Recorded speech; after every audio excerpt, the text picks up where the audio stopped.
Hey, fantasy football friends. So, welcome to week 5 of the NFL season.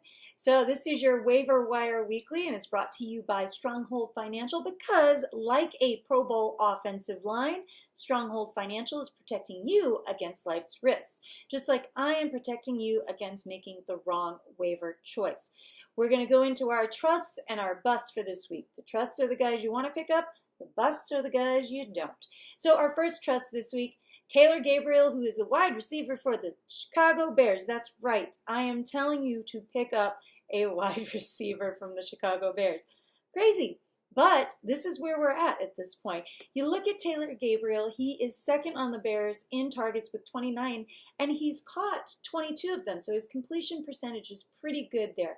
Now, the difference between week 4 and the first 3 weeks is that he was a perfect 7 for 7 on his targets for 104 yards and 2 short yardage scores. I think we're going to be seeing a lot more of Taylor Gabriel. He is a trust. Now, speaking of the Bears, how can you ignore a 73% completion percentage, 13.6 yards per pass attempt, and 6 touchdowns?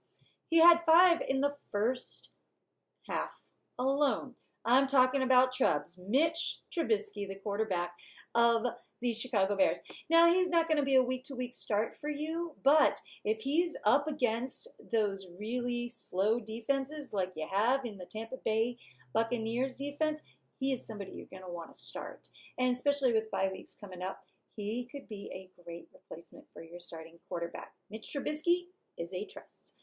Last trust for this week, Dede Westbrook.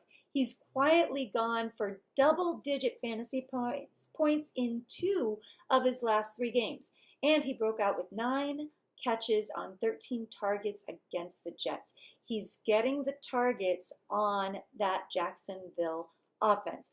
Now, there's usually not a lot to talk about with the Jacksonville offense, but it seems with Fournette having all of his injury issues that they're taken to the air a little bit more this year. So I like Dede Westbrook.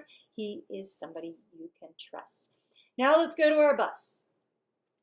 First bust this week, Mike Davis, running back for the Seattle Seahawks. First of all, I don't like trusting any running back for the Seattle Seahawks.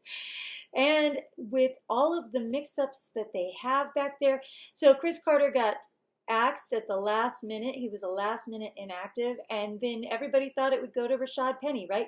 Nope. Guess what? Mike Davis comes in and rewarded his fantasy owners, which was a whole 0% of fantasy players, with 125 total yards and 2 rushing touchdowns. Now, here's the problem. What's going to happen going forward? We have no idea. Plus, that offensive line is crap. To me, Mike Davis is a bust. Now, our last bust goes to the Bucs running back, Ronald Jones. Ronald Jones finally got his first dose of regular season action. Problem? He averaged 2.9 yards per carry and a catch for -1 yard. Not the kind of numbers I like out of a running back, and I don't see them getting any better for that backfield in Tampa Bay. They have to throw the ball a lot because their defense is so bad, they have to keep up with the other team's offense. I don't like any Tampa Bay running backs, especially this one. Ronald Jones, for me, is a bust. So that's it for this week's Waiver Wire Weekly. Don't forget to tune in on Thursdays on the Daily Blender with Jeffry O'Brien on 1580 The Fanatic and on Pure Sports with Jeff Bloom on Team 1010 and throughout the week and Sundays on Sweat from DraftKings. And all of those places are down below. Those websites are down below, so you know where to find those. And you can also follow me on Twitter for the latest news and advice. If you have any other questions, you can always post them here or on Twitter at Rosalie Michaels, and I'm happy to answer those start-sit questions for you, waiver wire questions, or just to say hi. Until next week, I'm your fantasy girl.